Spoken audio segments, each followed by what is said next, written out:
It's a battle over the curb, and D.C. residents say they're losing. As more federal workers return to offices, neighborhood parking is becoming a hot commodity. 7 News' John Gonzalez is live downtown to show us how the city is cracking down. But, John, the problem remains.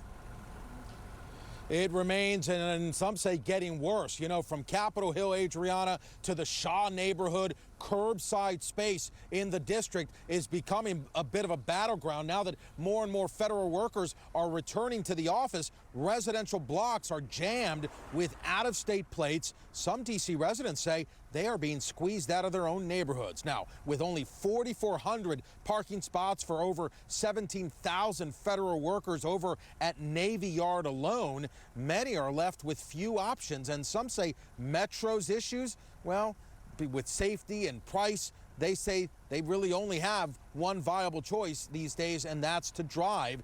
DDOT and D.C. council members are fielding complaints and considering new policies such as stricter enforcement of time-limited zones, expanding permit-only parking hours, and revoking access to temporary permit loopholes. Starting with Nats Park being in the area, you have a lot of bars and restaurants, and then across the street you have Audi Field.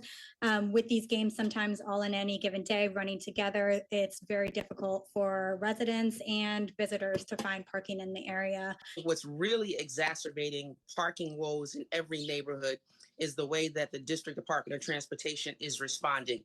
You know, they've basically gridlocked practically every neighborhood to make it seem like there's an obstacle course to drive in. So that has reduced spaces.